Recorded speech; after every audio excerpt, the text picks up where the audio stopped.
My name is Hollis Highland, and I teach 6th grade reading and writing at DC Prep.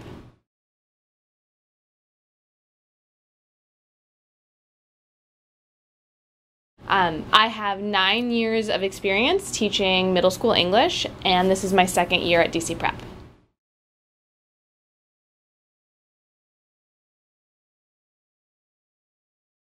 One of the things that I think makes DC Prep really unique is that we give so much time to targeting individual students and exactly what they need. Apart from the core academic classes that kids have with their cohort, they also have what we call prep sessions. And a prep session is a small group of targeted instruction that teachers are providing. So for 45 minutes a day, students have targeted reading instruction, and for 45 minutes a day they have targeted math instruction. And that really helps kids if they need more support getting to grade level. It's going to help get them to grade level, and if they are already at grade level and need to be pushed, then it allows them to work with a small group of students who are on their level with an instructor who's really helping meet their specific needs. We have a lot of other things like that too. I feel like we have prep hour, which is 1 hour after school for kids who need more support on their homework, and it's usually a group of anywhere between 5 to 15 students who are with a teacher for an hour, getting more help if they need it. And I just feel like there are a lot of supports like that for the kids, which is really nice. And I think other than that, we just have a really nice, strong community. Kids have advisory in the morning for 45 minutes. I know for me, I have an advisory that then is my reading and writing class. We spend a lot of time together. We do a lot of activities as an advisory, and I think that makes it a really nice and warm community. And then we also have celebrations of community. So once a month we have community meeting, the whole school comes together. We do a lot of celebrating of our successes. And so I think the kids feel they're getting the help that they need, but then I think they also feel that they're part of a nice, warm environment, which I think makes them more excited to come to school every day, which is nice.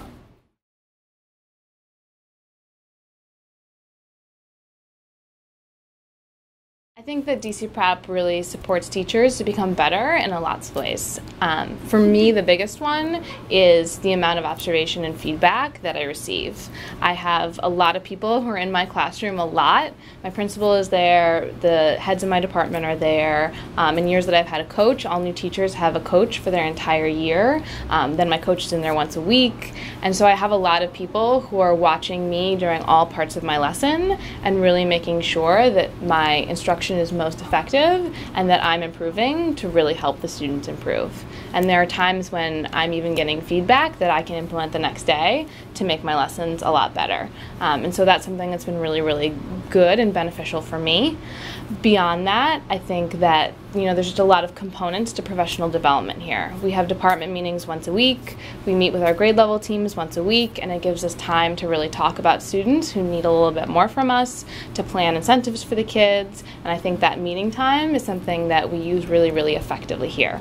On Fridays, we have 2 hours of meetings every single week with a really, really thoughtful and strategically planned professional development calendar that kind of looks at it does 2 things. I feel like it's planned out for the beginning of the year for all of the things that we're going to need throughout the year, but then the administration is also reflecting on it and making sure that if there's something we're seeing that we need to do, that we're doing that and we're getting better at that.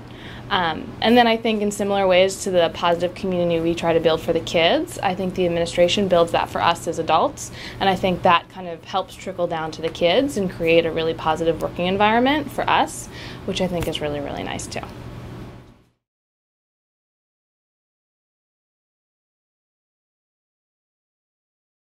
So I engage with the families of my students in a lot of ways. One of the things that's really nice is that as a teacher here, I have an advisory and a reading and a writing class that is all the same cohort of kids. So I feel like that gives me a really great opportunity to really get to know those families and work with them a lot. So I feel like I'm in we're in constant communication, which is a really nice thing. It starts off with, I gather contact information at the beginning of the year. I set up an email listserv, and I'm emailing families anywhere between, once every other week to some weeks it's a few times a week, about tests that are coming up, about papers that, might be coming home that need to get signed or that I want families to look at, to let them know about events that are happening at the school, and just anything that comes up that's going on in our class that they need to know about. And that's been something that's really effective, and it's a good way to get a lot of information out. And I think that families have told me this year in particular that that's been really, really helpful for them, because they feel like they're on top of it and they know what to expect and they know what's coming home in the backpack before it gets there, so they can know to ask for it, which things get lost in middle school backpacks sometimes, so that's a really good thing. Beyond that, I feel like we're in communication a lot about everything academic and behavioral, things that we need to work on and things that the students are doing really well and succeeding with, which is really nice. We try to be really good about asking families, would you prefer email? Would you prefer your cell phone called? Would you prefer a text message? And really get to know what's the best way to communicate with families, because there's a lot going on. People have different work schedules, and so I think we try to be really supportive of that and know that families really want to know what's going on and get them that information in the way that's best for them. Beyond that, we have lots of events at the school, and we try to invite families in if there's an academic celebration, or for family math and reading night, for bingo night, for a night of celebration, where we have kids showcasing some of their academic work, some of African drumming is playing, we have kids singing and performing, and so we try to have families in for designated events, but also just keep an open door policy. I have families who come in because they want to know what's going on, or they think that, their student needs to be improving in some way, and they're welcome to come and sit in classes whenever they want to, which I think is really nice too. And then I think teachers here are just really good about being responsive. So if a family needs something, if they call, we will get back to you, and I think that that's really helpful. Our cell phones are on and we're available until 8 p.m. every night, which is really nice. I get a lot of emails from families throughout the day, and it's just nice to be able to really work together. I feel like at DC Prep, more than other schools I've worked at even, it's really a good partnership, and I really feel like we're working together, and I feel like the kids know that, and it just really helps them be more successful and feel like their teachers and their families are on the same page. So yeah, it's good.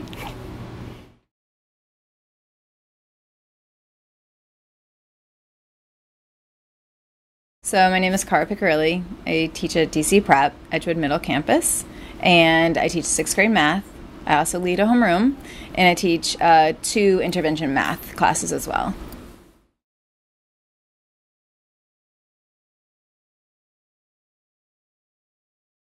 So I'm in my 4th year teaching with my own classroom, and then I'm in my 2nd year at DC Prep.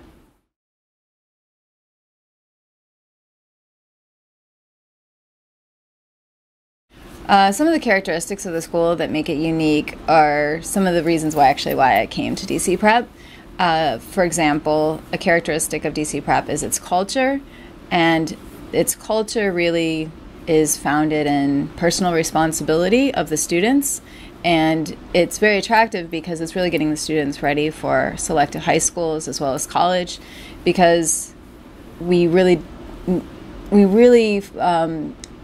expect that the students come with the mentality that they're responsible for their thoughts, their deeds, and everything that essentially we ask them to take on as excellent scholars. And so whether that's, having your belt that day, having your chapter book that you're responsible for constantly having with you, having your homework, writing down your homework even at the beginning of the day, it's the small things, and the small things really matter here. And those small things become what we call habits of mind. And those habits of mind will be with the kids forever. If you do anything as a young person over and over again that are, responsibilities that you have, then you tend to carry those responsibilities into your later life. And that's exactly what we want from our high school and college students, is to have really the organization, the abilities to take care of themselves and to advocate for themselves in their everyday life.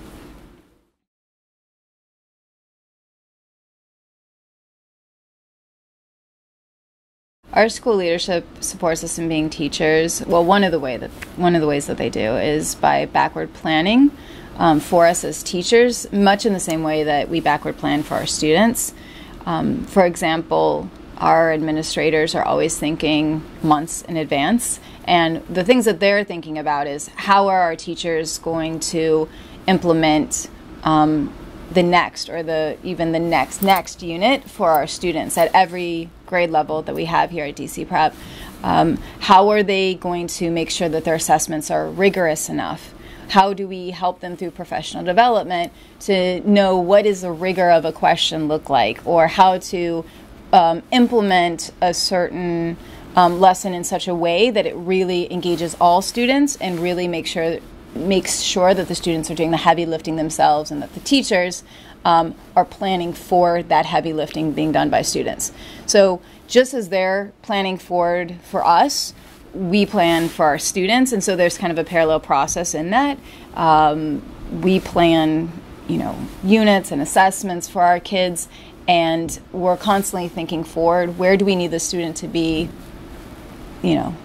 this week and the next week and the next month, and our administrators are essentially doing the same for us as the adults and as the teachers in the building, and it's extremely helpful because it makes sure that we're moving forward, looking forward, and really not just seeing where we are today, but how do we reach those kind of North Stars, those goals that we want our kids to reach, but that we want to reach professionally as well.